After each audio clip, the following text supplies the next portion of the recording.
हल्की फुल्की सी बात हो जाए। हम शायद मुझे नहीं पता, मैंने आवारागर्दी तो दुनिया में बथेरी की है, और ये जो कहते हैं ना कि मैंने बड़ी दुनिया देखी हुई की नहीं होती हमने।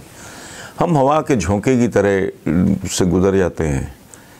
मैं छोटी सी मिसाल आपको देके वाज़ेह करता हूँ बात। मुझे लाहौर में रहते हुए कितने 68 में मैं आया था as an undergraduate university में।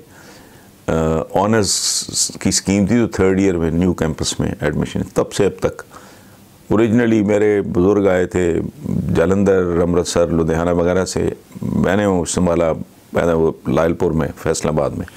यहाँ आए तो फिर यहीं के हो गए। तो मतलब कहने का, अर्ज़ करने का ये है कि मैं तकरीबन 50 साल से लाहौर में रह रहा हूँ। मैंने तो लाहौर पूरा नहीं देखा। और मैं सच्ची बात आपको बताऊँ कि ये जो कह देते हैं ना हमने बड़ी दुनिया देखी दुखी खाक है किसी ने, मैंने तो अपना लाहौर नहीं देखा और सारे मेरे जैसे ही हैं। अच्छा, मसलन जब तक आप अंदरून शहर नहीं रहते नहीं 2, 4, 5 साल, आपको उसके कल्चर का पता नहीं लग सकता। वैसे फेरा जी पाए खाने चले गए जी तो फलाना कर लेंगे ये सो इसलिए। लेकिन बहरहाल इधर उधर बथेरी झक मारी है। मैंने नहीं देखा, मेरा बहुत एक्सपोजर है मिडल ईस्ट के साथ। मैं यूरोप में तो बथेरे दोस्त हैं, और मैंने बहुत कम कोई शायद ही कोई देखा हो जो लोग, जो कम्युनिटी, कबीला कहने, जो अपने साथ झूठ बोलता हो आपस में। एक कमाल है। ये हैंड सैनिटाइजर्स वगैरह जाली बिक रहे हैं, रमज़ान में चीज़ें ब्लैक कर रहे हो, मुनाफाखोरी नाजायज़ कर रहे हो, कदम पे मिलावट है। इसके बावजूद हम जिंदा कौम हैं, ठीक है जी हैं, अब आप कह रहे हैं तो मैं मान लेता हूँ। और हमसा हो तो सामने आए वगैरह वगैरह इस सारा। तो इस सारे बैकग्राउंड के साथ मैं एक चीज़ है जिसको मैं बहुत ज़्यादा आजकल उसका चर्चा सुन रहा हूँ। मैं फेमिलियर नहीं हूँ सोशल मीडिया वगैरह से, मेरे पास सेल फ़ोन भी नहीं होता, मैं रखता ही नहीं। घर से बाहर जाऊँ तो मजबूरी है, रखना पड़ता है। तो नदीम अफजल चंद की एक कॉन्वर्सेशन का बहुत मुख्तारा आजकल बहुत हिट है, तो उसमें मेरा ज़ाती नुक्ता नज़र है। मैं चूँकि नदीम अफजल चंद को जानता भी हूँ, बहुत खूबसूरत, बहुत समझदार, एक दानिशमंद, एक मोहब्बत करने वाला और आपको मोहब्बत पे मजबूर कर देने वाला आदमी, इस तरह का।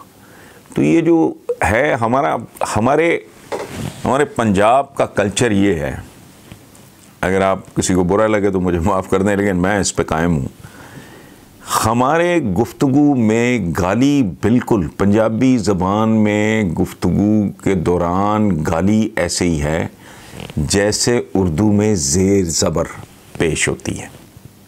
इसके बगैर हमारी गुफ्तगू जो प्राइवेट हो, निजी हो, या गुस्से में हो या प्यार में हो, दोनों इंतहाएं। कभी रिकॉल करें अगर आपने पुराने ज़माने में कोई सिनेमा, जो ये इंडस्ट्री पाकिस्तान में जिंदा थी, तो हीरो को कॉम्प्लीमेंट कैसे दिया जाता था, मैं रिपीट नहीं कर सकता। सो मुख्तारे के साथ जो नदीम अफजल चंद ने गुफ्तगू की है, वह सवाए मोहब्बत के, सवाए खुलूस के, सवाए अपनाइयत के, सवाए कंसर्न के, बहुत गहरा कंसर्न है। तो समझाने का तरीका अपना है, और मुझे नहीं पता कोई मानेगा या नहीं मानेगा। मैं तो एज अ पंजाबी मैं तो कहता हूँ मुझे तो ये बात समझ में आती है। तो हमारे यहाँ अपनाइयत और मोहब्बत हमारा एक्सप्रेशन है एक। और एक बात मैं आपको अर्ज़ करूँ, मैं जो ख़ुद निजी गुफ्तगू में अगर मेरा करीबी हो कोई, या उसको मैं अपना करीबी समझता हूँ, तो ये एक बात मैं आपके साथ शेयर कर रहा हूँ। मुझे काजी हुसैन अहमद साहब से बहुत मोहब्बत थी, आज भी है, ठीक है। यहाँ तक कि अल्लाह पाक ने मुझे एक ही बेटी से नवाजा, जो बहुत ज़ाहिर है बेटियाँ लाडली होती हैं, and she is the only daughter. उसका नाम है मोहम्मदा। तो मैंने पहले कहा कि मैं प्राइवेट हॉस्पिटल में था, तो मैंने कहा कि मैं ख़ुद अजान दूंगा, मैं नहीं चाहता कोई पेशावर सा आदमी आके ना मेरी बेटी के कान में अजान दे। वो काजी साहब को अल्लाह उन्हें गरीक रहमत करे पता चला, फ़ोन आया, खैर तय हुआ। तो मैंने अपने तौर पे ये सोचा, मैंने कहा कि मुझसे बहुत बेहतर, बहुत ही खूबसूरत इंसान आ रहा है काजी साहब। तो मैंने कहा अच्छा, मैं नहीं, दिल में सोचा, मैंने कहा मैं अजान नहीं देता तो काजी साहब को रिक्वेस्ट करूँगा। तो मेरी बेटी के कानों में अजान काजी साहब ने दी। ये आप समझेंगे हमें बरसबील तस्करा बात होगी। एक बार काजी साहब के साथ मैं मॉडल टाउन में रहता था उस ज़माने में, तो बात हुई। तो मैं कोई अब उनके साथ मुझे अपने बड़े भाई बाप की तरह मैं एहतराम उनका करता था। तो वो उसी में ना मैं 2, 4, 5, 6 दफ़ा मेरे मुंह से वो टिपिकल जो पंजाबी का होता है, आप समझते हैं। तो आई सडनली रियलाइज कि यार ये मैं क्या बेहुदा हरकत कर रहा हूँ। तो मैंने उनसे माजरत की, मैंने कहा ये सब मैं बहुत माफ़ी चाहता हूँ, मैं जज्बात में को मौजू ऐसा था, मुल्क के मामले में, मुल्क के हालात के बारे में इसी तरह का रो रहे थे। तो मैंने कहा माफ़ कीजिए, मेरे को 2, 4 बार नाजेबा पंजाबी गुस्से में। तो काजी साहब हंस पड़े। तो आज भी मैं उनके अंदाज में बात करने की कोशिश करता हूँ। तो उन्होंने मुझे कहा कि नहीं, आप बुरा मत मनाएं इस बात का, कोई मैं बुरा नहीं मना रहा, आप भी ना इस बात की कोई परवाह। उसकी वजह है कि मैं भी जब पश्तो में बात करता हूँ तो गाली देता हूँ। ये काजी साहब का कहना था। उनके जो बहुत ही करीबी होंगे, जिनसे वो पश्तो बोलते होंगे, वो इस बात को वेरीफाई कर सकेंगे कि अपनी मादरी ज़ुबान पे बंदा जब बात करता है तो हमारे यहाँ अपना एक स्टाइल। तो इसमें कोई नेगेटिव बात नहीं है।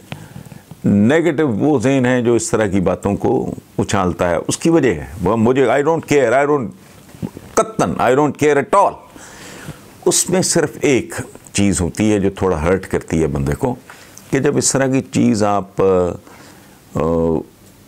सरेआम कर देते हो तो उसमें एक हल्की सी एम्बैरेसमेंट होती है कि हमारी माएँ, बहनें, बेटियाँ। तो मैं जितना भी अब्यूसिव होता हूँ तो जाहिर है मैं ख़वातीन के सामने तो सवाल ही नहीं पैदा होता। I am very careful. बंदा हो तो बंदा लिबर्टी लेता है, अदरवाइज़ नहीं।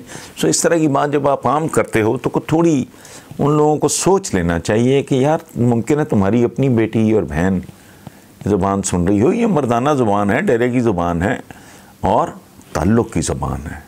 और आई डोंट सी गालियाँ खा के भी वो क्या कहते हैं जो पता नहीं बेमज़ा ना हुआ। बहरहाल, थैंक यू वेरी मच।